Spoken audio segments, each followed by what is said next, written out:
What is up mga Waka Peeps? Kamusta kayong lahat? And for today's video, samahan nyo akong i-tail tie ditong si Red. Dapat bibili ako ng tail tie di sa Lazada or Shopee. Kaso, na-check ko, yung mga tail tie di nandoon is actually exposed yung wire. So, ang ginawa ko is kumuha ako ng actually design sa isang YouTuber. Post ko dyan yung YouTube channel niya. And we are fortunate enough na shinare niya kasi yung design niya eh. Kaya napa 3D print natin yung design niya. Ayan yung tail tie. So technically, katulad din to nung stock na tail section ng Speed 400.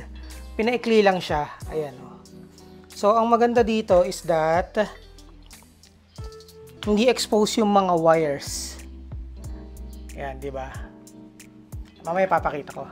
So, ang mangyayari dito is babaklasin natin tong tail section tapos gagamitin pa rin natin tong existing na signal light pati itong plate light. Yan. But even to. Yan. So, papakita ko yun sa inyo later, okay? So, mag-intro video muna tayo.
So mga Waka Peeps, tapos na nating baklasin yung existing tail. Hindi ko na ginawan siya ng video. Pinakita ko na lang yung video ng Evotech. So shoutout sa Evotech. So ito yung existing na tail. Ito yung kalahati niya. Pinapakita ko lang sa inyo kasi yung isa nito, ayan, kung nakikita nyo yan, meron yan dito. Kukunin nyo yan, ilalagay nyo siya dito dun sa gagamitin nating tail tidy. Ayan. So, ito yung mismong cover. Ayan, yan siya. So, kailangan natin yung isang ganon. Kaya tinanggal natin dun sa existing. Yan, dito. So, ngayon, ikabit natin yung kanyang existing na plate light. Yan. So, as mentioned earlier, gagamitin pa rin natin to.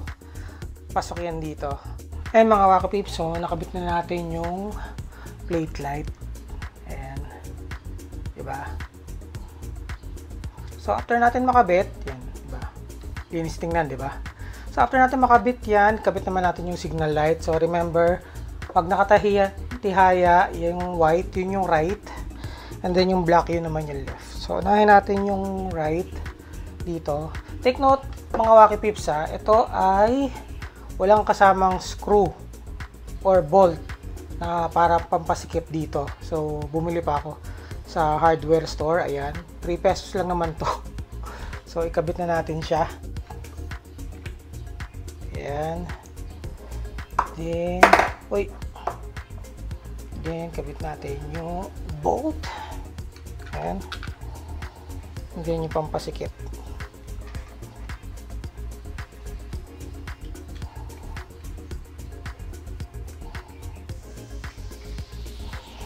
Then, saka natin sikipan. So, ganun din sa kabila. Ayan. So, sikipan natin to. Ayan mga Wacky Peeps, almost finished na tayo. So, nakabit na natin yung signal light. O, diba? Ang ganda, no? Oh, linis. Parang sinukat, no? So, ngayon, ikabit naman natin itong kanyang plaka dito. Yan. Di ba sabi ko naman sa inyo, gagamitin pa natin yan. Yan. So, ikabit na natin siya. Let's go! Okay mga Wacky Peeps, so nakabit na natin yung plate. Yan. Ihuli na natin yung mga wiring. So, ibalik na naman natin tong reflector. Yan, dito. Yan. Balik natin yan dyan.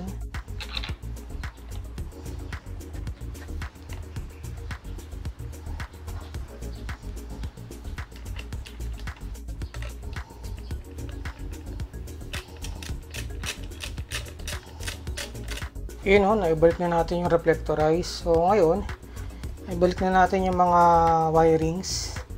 And then, ilagyan na natin yung cover and yung rubber grommets. So, ito yung rubber grommets. Ayan. And ito yung mga wirings niya. Ayan. So, again, yung right na blinker or signal light is ito, nasa ilalim. So, white siya. Yung black naman is left. Tapos, i-connect lang natin yung connector ng plate light dito sa pula. Tapos, i-cover na natin siya nito. Ayan. Diba? So, ilagay ko muna itong mga to and then coveran na natin. Okay? Let's go!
Ayun, perfect fit.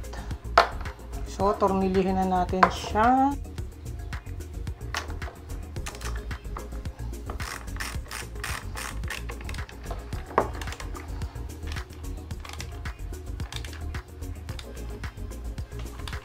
Yes. Tapos, ibalik na natin yung mga rubber grommets dito. So, mga Wacky Peeps, ayun na. Nakabit ko na yung rubber grommets. So, yan na yung final na itsura niya. Ayan, di ba? Galing, no? So, ngayon, ikabit na natin siya sa ating speed 400. So, ayun mga Wacky Peeps, nandito na tayo sa baba. So, please take note mga Wacky Peeps, pag ibabalik nyo ito. Magkaiba kasi yung sukat ng tornilyo nung dito sa bandang likod. Unlike dito sa bandang harap. Dito kasi medyo mahaba, dito maikli. Ito yun, pakita ko. So, ito yung maikli, dito siya. Tapos, itong mahaba, yun dito sa may rubber grommet. Ayun. So, syempre, ilusot muna natin yung mga wirings.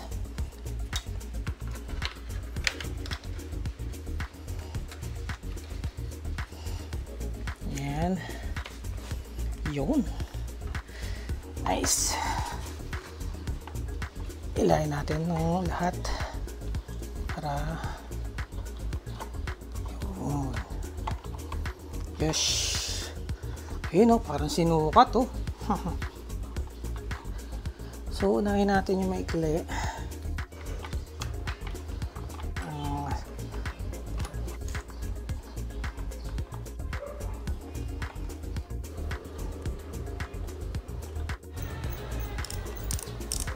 Ayun, oh, natapos din tayo mga Wacky Peeps. Nice, 'di ba? Pogi. Ito siya. Ayan. Nice. Oh, 'di ba? So, wala naka-expose na wire, 'di ba? Tago eh. 'Di ba? Ganda. Medyo hindi lang perfecto yung pagkaka 3D pero okay lang yan, prototype lang naman yan eh. Pwede pa tayo magpagawa ng mas maganda. 'Di ba? Dito naman sa kabila. Feeling ko kailangan kong ikutin tong ano ko, pannier rack ko. Kasi parang nadadali siya dito eh. Konti lang naman. Pero try ko na, naiikot naman yan eh. Yan. Pero ang ganda. So moment of truth. Testingin natin siya kung umiilaw. Yan. So check natin yung hazard. Yun, oh. Nice. Umiilaw naman yung kanyang plate light. O, diba? Ang galing. So, yung mga signal light. Siyempre, iba yung hazard eh. So, left. Okay. Right naman. Okay din. Nice. Nice, nice. Ayan, oh. So, mas slick na tingnan yung si red. Since nag 160 tayo, mas kita yung gulong niya sa likod, di ba? Nice. Di ba? Parang stock lang na pinaikli eh. Panalo to. Anyway mga Wacky Peeps, kung gusto nyo to, itong tail tidy na to, or kung gusto nyo yung file, tapos gusto nyo mag-pop 3D print, PM nyo lang ako sa page ko. Meron akong kakilala, i-refer ko kay Ikigai, okay? Nice. Pogi eh, no? So maraming salamat kung tinapos nyo ang video na ito. Until next time mga Wacky Peeps, ride safe everyone and God bless. Bye! Pogi na si Red, oh. Nice.